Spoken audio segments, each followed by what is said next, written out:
Bonjour, donc je suis la coprésidente d'un réseau féministe euro-méditerranéen qui est né en 2003 dans la foulée des forums sociaux et qui s'est structuré dans la campagne pour le non féministe au traité constitutionnel européen et qui s'est élargi progressivement et structurellement à la fin de l'année passée aux pays du sud de la Méditerranée, les pays du Maghreb et du Machrek, comme conséquence naturelle et heureuse, disons, de plusieurs années de coopération basée sur l'intérêt mutuel et le respect de nos différences. Ensemble, on a construit un espace de débat, mais aussi un espace d'action commune pour l'égalité réelle entre les femmes et les hommes dans l'espace, dans la région euro-méditerranéenne. Et au-delà de la diversité de nos cultures et de nos origines, nous sommes unis par un engagement, le même engagement sans faille pour la place des femmes, leur liberté de mouvement et d'action dans l'espace public et pour la promotion de l'égalité des sexes dans la sphère politique. C'est pour cela que nous interpellons les concepts traditionnels de liberté, de démocratie, d'égalité, de citoyenneté à la lumière de nos analyses féministes. Les questions qui nous réunissent ces 2 jours me conduisent à aborder devant vous la question du nouveau dans les rapports entre mouvements politiques et mouvements sociaux. Sous l'angle du féminisme, cela ne va pas vous surprendre. De grandes féministes ont laissé leur nom depuis l'Antiquité dans l'histoire, mais le mouvement féministe qui date maintenant le mouvement féministe organisé, qui date maintenant depuis plus d'1 siècle, semble finalement éternellement nouveau. Enfin, plutôt, c'est comme si ce mouvement n'arrivait pas à connaître de développement historique et s'il n'arrivait pas à trouver sa pleine légitimité dans les rangs du mouvement démocratique. C'est quand même surprenant qu'après plus de 100 ans de féminisme en France organisé, un mouvement s'intitule « Oser le féminisme ». Oser le féminisme, c'est tout à fait symptomatique. Et Michel Perrault l'a écrit, et je la cite constamment. Elle dit « L'histoire des femmes s'écrit sur le sable ». Et je vous épargnerai de vous chanter l'hymne des femmes, mais quand même, la première strophe commence par « Nous les femmes, nous sommes sans passé, nous sommes sans histoire, nous sommes le continent noir ». Et ce que nous savons, c'est qu'aucune révolution victorieuse n'a garanti les droits des femmes. L'histoire a prouvé le contraire. Et dans les temps présents, alors que les plus hautes instances internationales, les Nations Unies, proclament que l'égalité entre les femmes et les hommes est une condition nécessaire au développement des sociétés, les femmes restent maintenues sous la domination masculine et subissent toujours précarité, pauvreté et discrimination et violence. Bourdieu l'a bien montré, les stratégies de domination patriarcale passent par la division du travail, des responsabilités, des espaces, l'isolement et le dénigrement des femmes, les femmes étant presque toujours réduites à leur corps. Les stéréotypes sexistes ont traversé les siècles, les générations, et ils sont l'un des vecteurs les plus puissants du patriarcat. Et le capitalisme l'a bien compris, qui s'en sert pour exploiter les femmes et notamment pour marchandiser leur corps. Elles sont les premières en Europe à subir les conséquences désastreuses des politiques ultralibérales. Elles en assument les coûts les plus lourds, précarité, pauvreté, précarité de l'emploi, surexploitation, délocalisation, remise en cause de tous leurs acquis. Et elles forment l'essentiel de la main-d'œuvre flexible et bon marché. Dans les pays arabes de la Ola révolutionnaire, comme Louisa, l'intervenante de demain, la qualifie, les droits des femmes, on le sait, sont les premiers à être reniés ou voire même abolis au cours des transitions politiques qui ont suivi l'éclosion des mouvements pour la paix, la justice sociale et la démocratie. Et ce sont les femmes qui sont, bien sûr, les premières victimes des conflits, des interventions militaires, de l'occupation. De l'intimité du foyer jusque dans les assemblées élues, les femmes sont soumises aux hommes. Elles sont subordonnées aux hommes. L'ampleur terrifiante des violences est connue désormais, mais elle reste ignorée par les politiques de sécurité des États. Et le système patriarcal, c'est une réalité, sévit dans tous les pays et dans tous les types de sociétés. Les femmes ont leur journée du 8 mars et tous les jours, même leur mois du 8 mars, tous les jours, il y a quelqu'un pour vanter leur mérite, chanter leur louange, mais aussi vanter l'évolution de nos sociétés. Pourtant, les 11 autres mois suivent avec leur cortège d'injustice et de souffrance, qui sont nés de trois facteurs massifs, le patriarcat, le capitalisme, le militarisme, et aggravés par les religions. Qui plus est, dans la période présente, la montée des courants conservateurs et des intégrismes, les atteintes multiples à la laïcité imposent de nouvelles limites à la présence des femmes et à leur liberté d'action et de mouvement dans l'espace public. Dans notre réseau, l'universalité des droits des femmes est une question fédératrice, c'est-à-dire qu'aucune atteinte à leurs droits fondamentaux ne peut être tolérée au nom de la tradition, de la culture ou de la religion.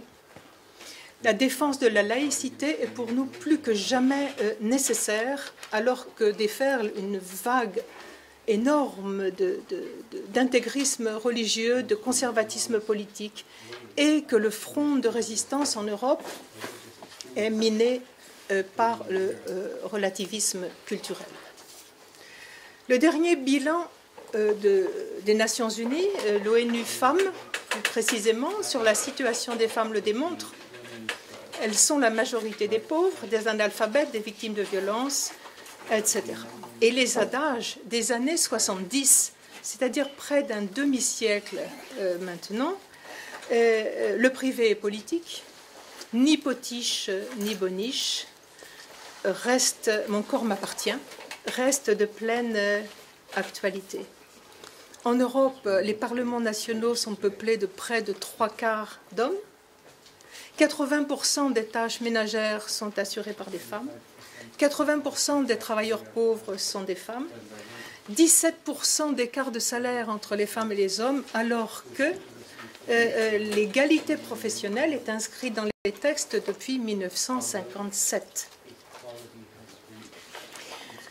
Alors, la question de l'égalité, c'est pour quand que les féministes posent souvent et qui semble à beaucoup provocante, reflète simplement cette réalité.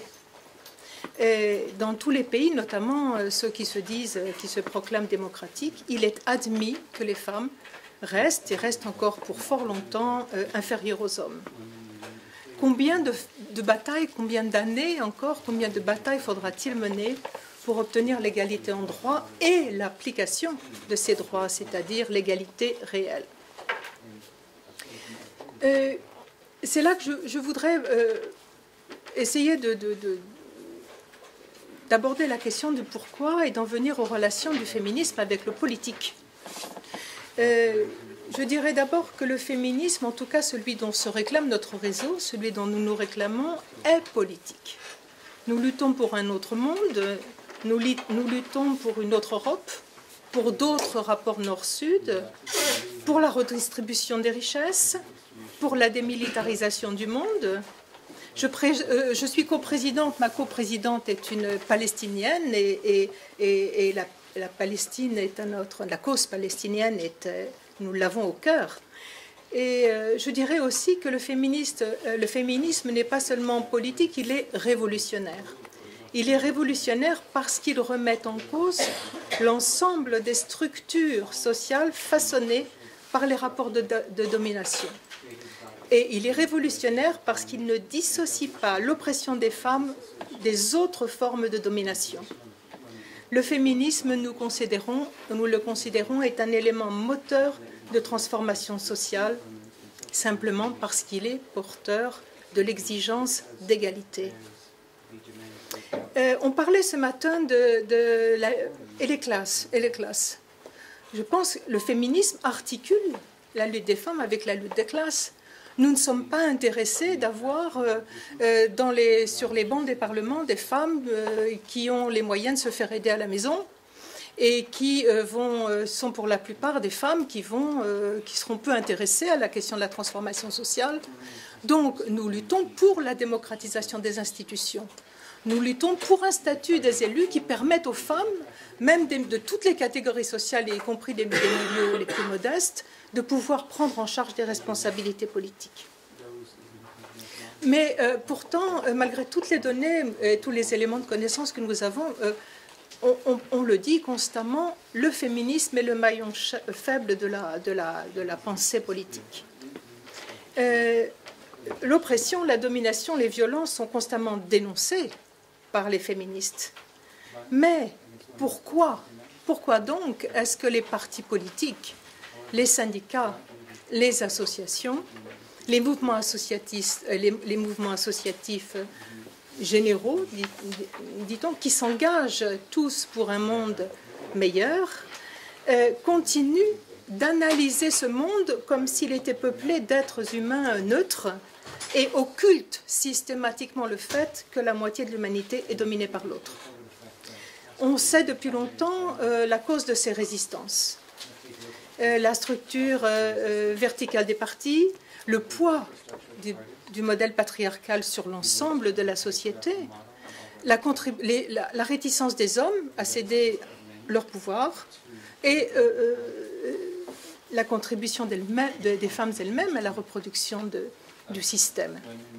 Donc les choses ne bougent quasiment pas.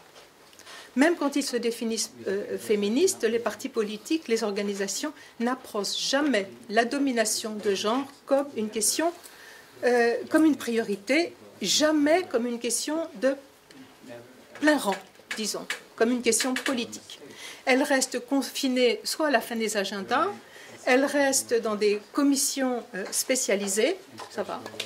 Et engager le débat sur la question des femmes, ça revient à obtenir des déclarations de bonnes intentions, des déclarations sur les bougers qu'il faut quand même, qu'on devrait apprécier, mais on ne s'attaque jamais aux causes du phénomène. Les rapports de pouvoir et la domination masculine ne sont jamais abordés en tant que tels. Et quand on parle de patriarcat, alors là, tout le monde commence à sourire. Et malheureusement, c'est vrai. Ou bien la question des femmes est saupoudrée dans les débats en question de leur caractère, de son caractère transversal. Les femmes sont cantonnées dans des commissions au même titre que les migrants, les jeunes, comme si elles étaient une catégorie. Elles ne sont pas une catégorie. Mais les choses se passent de cette façon. Ce que je veux dire, c'est que c'est pourquoi je suis féministe, c'est pourquoi nous sommes féministes. Parce que l'affirmation d'une égalité déjà là, que l'on entend souvent en Europe, est une imposture. Parce que le mythe d'une identité féminine qui serait peu apte à exercer le pouvoir ou qui aurait peu d'inclination au pouvoir est dévastateur. Parce que naître femme nous prédestine au choix des couleurs, nous prédestine au choix des métiers, mais aussi à la vie, à la mort, au choix de vie et au choix de mort. Et malheureusement, aborder, disons, les rapports sociaux de sexe comme une dimension politique reste encore un défi. Alors quoi faire ? Ce qui est certain, c'est que les États ne respecteront jamais leurs engagements sans l'action des femmes elles-mêmes. et que la vitalité de la société civile est énorme. Les organisations de femmes sont puissantes, elles ont des ressources incroyables de résistantes. Dans les pays arabes, elles étaient au premier rang, elles ont montré qu'il y a de très très puissantes organisations de femmes en Europe et dans tous les pays de la Méditerranée. Mais ce qui est sûr, c'est qu'elles n'arriveront à rien seules. Si les syndicats, les partis, l'ensemble des composantes du mouvement démocratique n'intègrent pas l'égalité dans leur culture, dans leurs pratiques, en s'attaquant aux racines de la situation, rien ne changera et on ne pourra pas créer les conditions d'un véritable changement. Il faut donc en finir avec la marginalisation des analyses féministes. C'est la seule condition pour établir durablement les droits des femmes.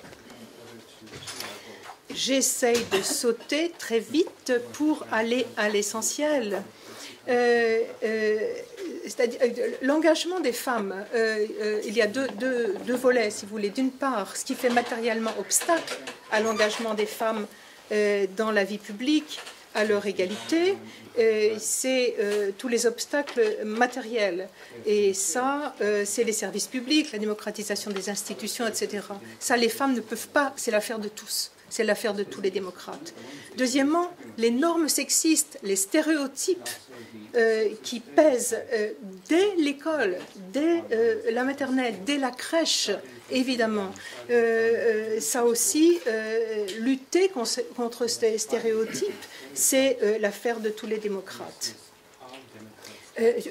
C'est incroyable qu'en notre siècle, au XXIe siècle, chefs, auteurs, ingénieurs n'ont toujours pas de féminin, que maîtresse d'école sonne bien, mais que maîtresse de requête à la Cour des comptes, ça fait rire tout le monde, et que j'entendais une émission en France Inter hier où un esthéticien est arrivé dans son nouveau poste de travail et sa patronne lui a dit « je suis esthéticien », il a dit « ah, je croyais que c'était un philosophe grec ».